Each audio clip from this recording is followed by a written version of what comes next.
तो पानीपत पुलिस ने एक चोर गिरोह का भांडाफोड़ किया है। बता दें आपको, चोरी की 130 से अधिक घटनाओं को अंजाम देने वाले 3 लोगों को पानीपत पुलिस ने गिरफ्तार किया है। बता दें आपको, ये 2022 से निरंतर चोरी की घटनाओं को अंजाम दे रहे थे। 8 लोग इस गिरोह में शामिल है, जहां पानीपत पुलिस की शाखा आपराधिक शाखा 3 ने 3 आरोपियों को फिलहाल गिरफ्तार कर और आज न्यायालय के सामने उनको पेश करेंगे। बता दें आपको, पानीपत में चोरी की घटनाएं निरंतर बढ़ रही थी, जिसको लेकर के पानीपत पुलिस को बड़ी कामयाबी हाथ लगी है। इस पूरे मामले में पानीपत पुलिस अधीक्षक लोकेंद्र सिंह प्रेस वार्ता कर जानकारी दे रहे हैं और बता रहे हैं कि किस प्रकार से घटनाओं को अंजाम देते थे। बता दें आपको, ये तीनों युवक नशे के आदी हैं और नशे की लत को पूरा करने के लिए ये लोग चोरी की घटनाओं को अंजाम देते थे। लगभग कई लाखों रुपए की चोरी इन युवकों ने की है। ज्यादातर गांव के एरियो में जाकर और जो ट्यूबवेल है उनके मोटर्स की तार निकालकर ये चोरी की घटनाओं को अंजाम देते थे और इनको जिन दुकानों पर भेजते थे, जिन दुकानों पर भेज देते थे, उन पर भी पानीपत पुलिस इनसे पूछताछ कर उन दुकानदारों को भी गिरफ्तार करेगी। गुनसागर जो 8 महल्ला में रहता है, गुलबहार है शास्त्री कॉलोनी में, एक साहिल है मनमोहन नगर में, और जो गुनसागर है वो बिहार का रहने वाला है, जो गुलबहार है वो मुजफ्फरनगर का है, जो साहिल है वो शामली का रहने वाला है।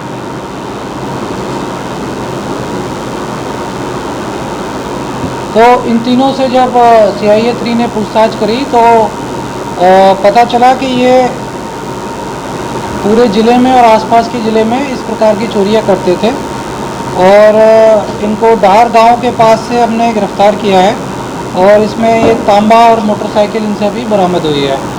तो जो कुल मिलाकर करीब 130 वारदातों का इन्होंने माना है कि जो इन्होंने अभी तक की है, जिसमें से 72 वारदातें पानीपत की हैं, जिसमें से 39 इसराना की, 22 समालखा की, 6 मतलौड़ा थाने की, 3 सदर की व 2 सनौली की हैं।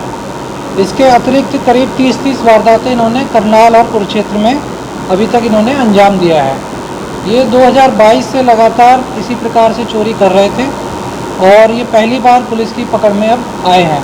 पानीपत में इन्होंने पहली चोरी 2023 में की थी। तो जिस मुकदमे में अभी इनको गिरफ्तार किया गया है वो 45/25 मुकदमा है, जिसमें 14-15 ये ट्यूबवेल के तार वगैरह चोरी हुए थे डार गाँव में इसराना थाने में।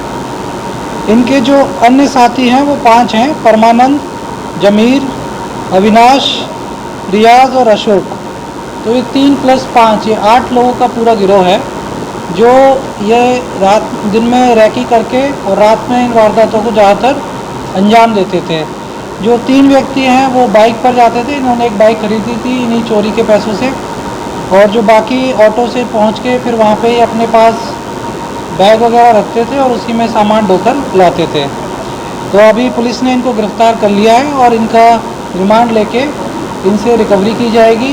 जो बाकी अन्य आरोपी हैं उनको भी गिरफ्तार किया जाएगा और जो टूल्स वगैरह जो यूज़ करते हैं चोरी के लिए वो सारे बरामद किए जाएंगे। हाँ, वो अभी पूछताछ की जाएगी कि इन्होंने कहाँ कहाँ पर सामान बेचा है और उनके खिलाफ भी कार्रवाई फिर की जाएगी।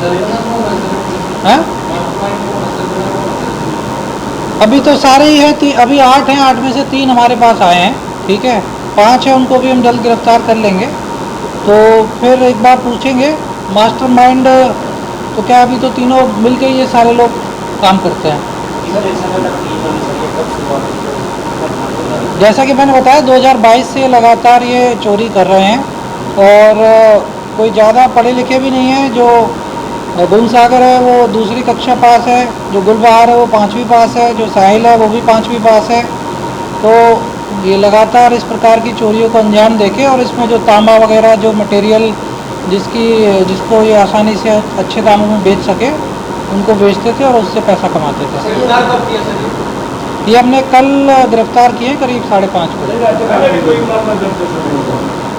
नहीं, मैंने बताया ना कि ये चोरी के हैं, पहली बार पकड़े गए हैं। तो जो चोरी के केस इन्होंने कबूले हैं उसमें मैंने जैसे कि बताया कि टोटल 72 हैं पानीपत के और लगभग 60 हैं जो अन्य ज़िलों के हैं।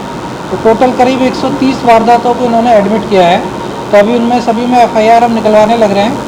और जो पानीपत की जिस FIR में अभी हमने अरेस्ट किया है वो 45/25 है, जो ढार गांव में इन्होंने ट्यूबवेल के तारों की चोरी की थी पिसराना थाने की। चोरी के अलावा भी कोई मुकदमे है सर?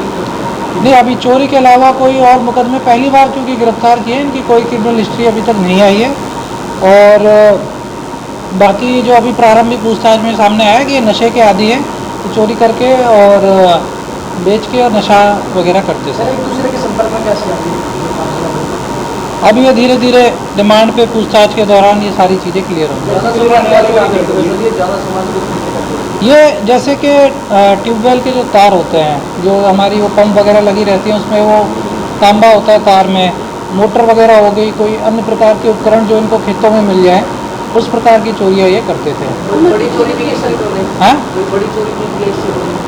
नहीं, इससे बड़ी नहीं, ये मल्टीपल चोरियाँ इन्होंने इन्हीं प्रकार की हैं, जिसमें ये मतलब 30-40 हज़ार 50 हज़ार तक का सामान, क्योंकि वो भी महंगा होता है, जो केबल वगैरह होती हैं, उनको ये चोरी करते थे। सर उन्होंने चोरी थी या कोई लूटपाट की वारदात अभी नहीं? नहीं, लूटपाट की वारदात कोई अभी सामने नहीं आई है। रहने वाले कहाँ? मैंने बताया जैसे कि ये ओरिजिनली रहने वाले एक तो दरभंगा बिहार का है गुमसागर, जो गुलबहार है वो लड़वा मुजफ्फरनगर यूपी का है, जो साहिल है वो शामली यूपी का है, पर यहाँ पे ये किराए पे रहते थे। सर आर्यन में जो केस पेपर है गिरफ्तारी हुई है, हाँ, तो जो आर्यन जो गिरफ्तारी हुई है नाबालिग की, उसमें जैसा कि बताया था कि वो बुलाने में शामिल था और उसको 2 लाख रुपए एक मोबाइल का लालच दिया था, तो उसी प्रकार से उसको फिर हमने करके और उसको उसमें संस्थान में हमने भेज दिया। उसके लिए LOC जारी कराई जाएगी और उसको एक्स्ट्राडिशन जो हमारी प्रोसेस होती है, बाहर से कोई भी क्रिमिनल जो इंडिया लाया जाता है, उस प्रोसेस को इनिशिएट करके उसके खिलाफ भी कार्रवाई की जाएगी। कभी गाँव में पंचायत हुई, हाँ, कभी गाँव में पंचायत हुई, अभी घटना हुई थी जो रात को। अब वो कोई झगड़े का मैटर था, उसमें 3 आरोपी पहले ही अरेस्ट हो चुके थे। कुछ व्यक्ति जो अन्य हैं बाय नेम थे, जिनके नाम आए हुए थे, उसमें से भी 2 आरोपी सुबह गिरफ्तार हो चुके हैं। बाकी उनकी डिमांड पे हमने वो तफ्तीश CIA 2 को ट्रांसफ़र कर दी है और जो बचे हुए आरोपी उनको भी जल्दी गिरफ्तार कर लिया जाए।